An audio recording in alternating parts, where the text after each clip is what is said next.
right, kids. These are the notes for FF2 and FF9. The bell curve is not actually in these particular sections, but they're related to the ideas of the bell curve. The bell curve is kind of a natural phenomenon. If you take a bag of salt and pour it out, it'll actually form this particular curve right here. And within that curve, by the way, there's why we use the bell curve. I can get rid of some of this stuff. Population is normally is large enough, variance within is normally distributed. And I was talking about dumping out a big old bag of salt. If you dump out a big old bag of salt, it will actually form this curve.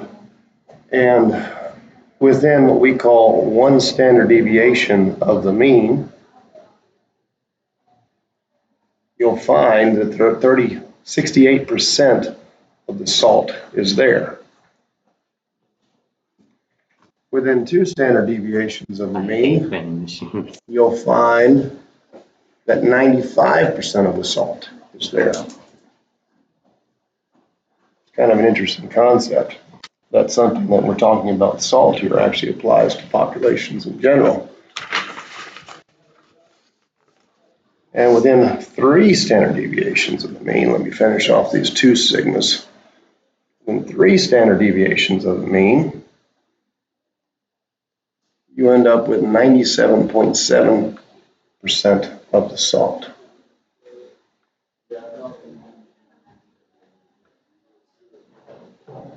Which means that these little tails right here are, boy, I'm tired this morning.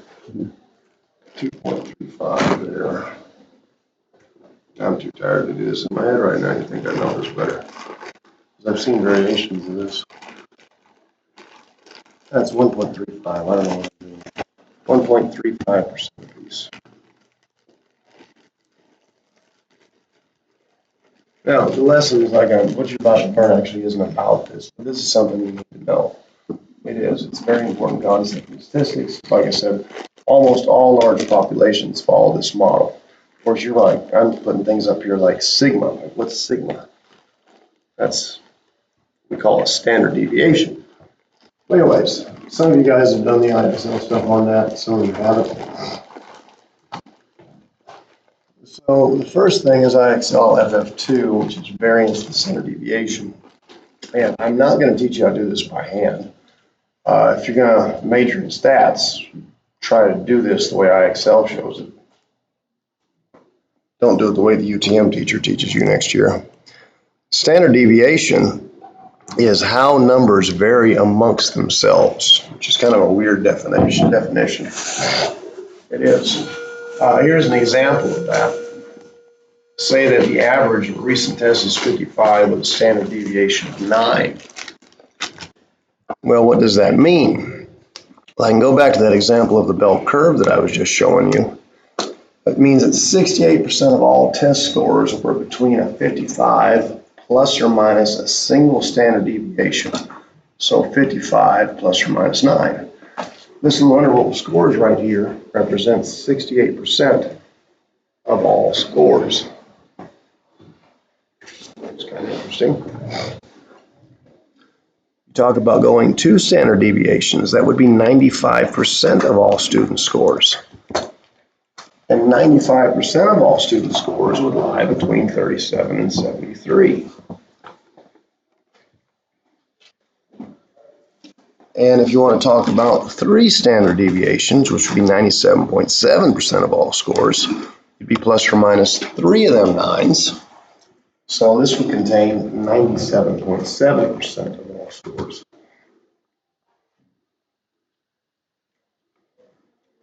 Now, I don't know how much any of that means to you. If you like stats, make sure you understand that concept. But we're trying to keep it sweet and simple. So here's an example of what you might see on IXL. A list of 5th grade Algebra 2 test scores are shown below. Find the mean x bar, standard deviation sigma of x, and the variation sigma of x squared. And it's really, really easy to do. Inside that blue box here, you'll have all the instructions you need to do. Feel free to hit pause and write anything down you need to. You need to be taking notes. So I'm going to do this in the calculator. I'm going to go to Stat, Edit. I'm going to edit that in List 1, then Stat Calc, Single Variable Statistics. And we've been to Stat Edit several times in our life in this class. So there's a blank screen. Stat Edit is the first one you see. And then I'm just going to enter these test scores. So it's pretty straightforward stuff. If you guys had the attention span, I would show you how to do this by hand, as any good statistics major should know how to do. There's a 2. I know which kid from 5th period that was. Do you? 795, 105, 82. Just checking my data to make sure I got it put in right. And then, as the instructions say, you click Stat again, arrow over to Calc. Single variable statistics is the first choice. And you just scroll on down to Calculate. And there's everything you need.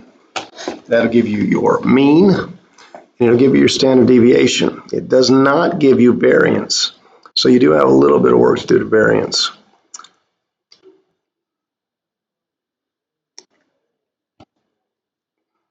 You can scroll and there's more stuff, but this is mainly what I wanted.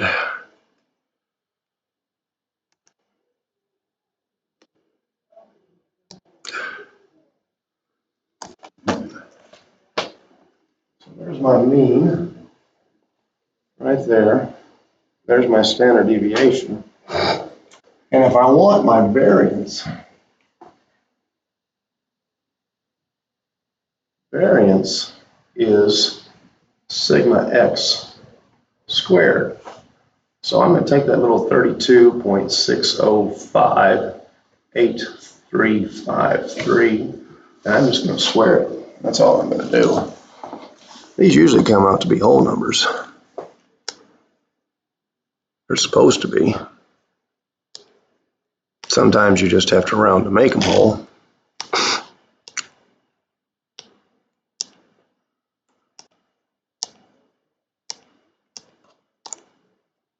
No, that one's, oh, I forgot to hit the square key, didn't I? 1063.14.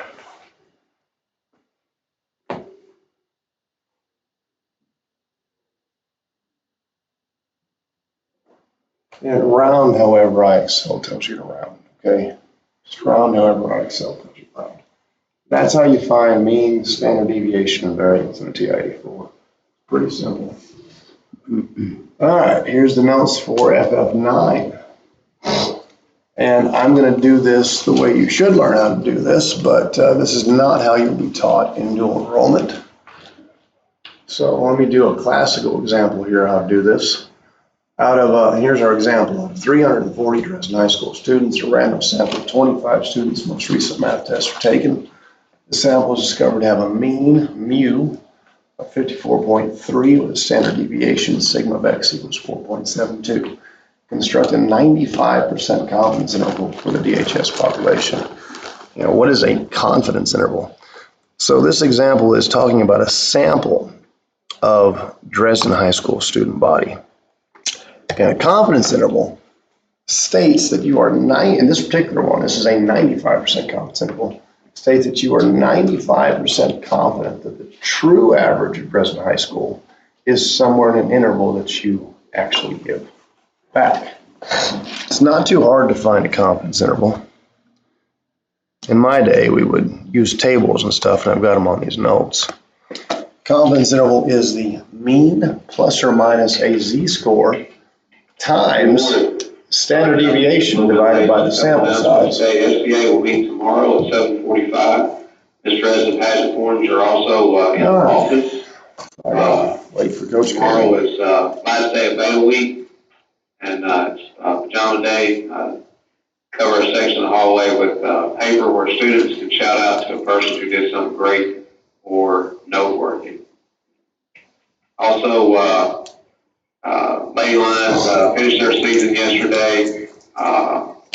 as did cheerleaders and finished their season. So we appreciate both teams and their hard work throughout the year.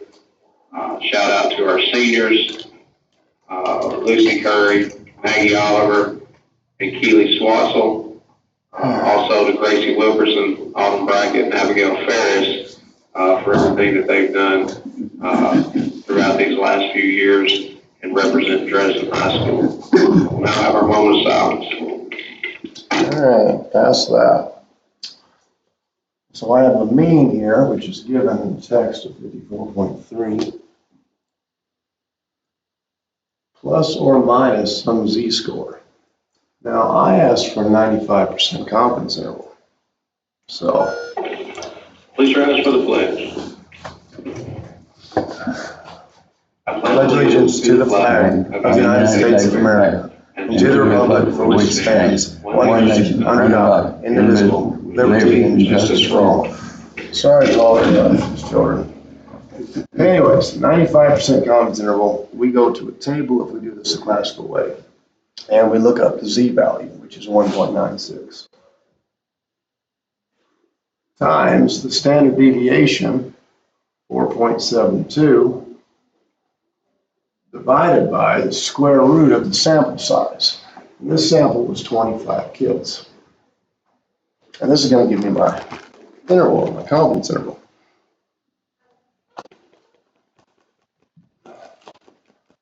So I have 1.96 times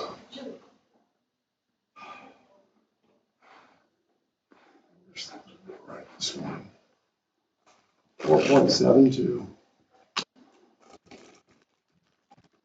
divided by the square root of 25, which is 5. If you don't know it, so be it. Calculator figure it out for you.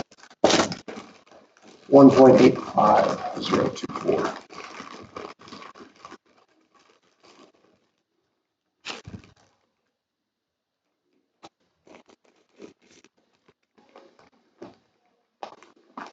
So I'm just going to do the two operations here. One of them is to add that decimal, which is 56.15. The other one is to subtract it,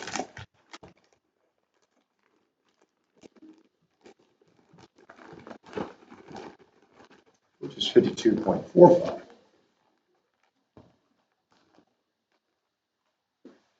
And what that statement right there means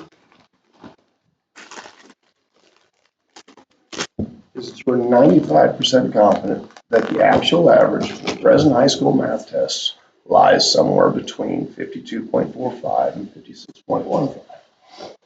Now, last one. This is how you'll do it in Excel. This is how you'll be taught in dual enrollment statistics. They won't teach you that. I don't know why they won't teach you that way anymore, but they won't. So if you're going to be a stats major, don't expect that 210 class you take next year here at AHS do you much good. You're going to do it all in a TID4. You're going to go to stat, test, what's called Z interval, and you're going to change your input to stats.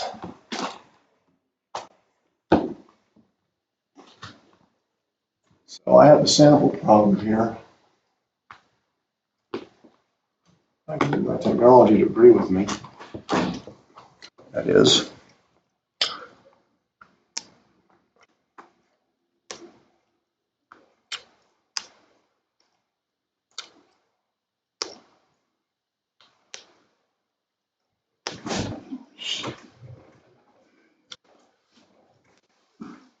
There we go.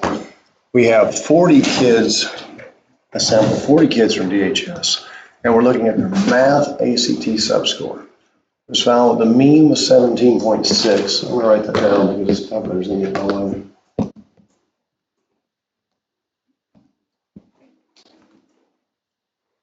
With a standard deviation being 0.56. And there were 40 kids. And we're going to construct a confidence interval with that information. A 99% confidence interval. And it's really easy to do. You just go to stat, calc, sorry, not calc, tests. You scroll down to what's called Z interval. And you might have data highlighted initially. You need to choose stats and press the enter key. And then you just throw everything in. So in this problem, we have a standard deviation of 0.56. X bar is your mean. It's going to be 17.6. And this sample size was 40 kids. The confidence level here for a 99% confidence interval is going to be 0.99. You just hit calculate. And there it is. Just like that. None of that work I did before. 17.372 to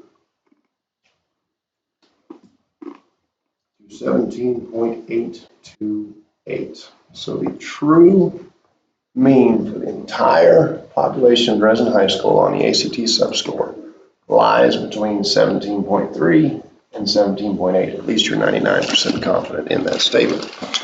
So there's your lesson for today, kids. I'll get this uploaded just a minute.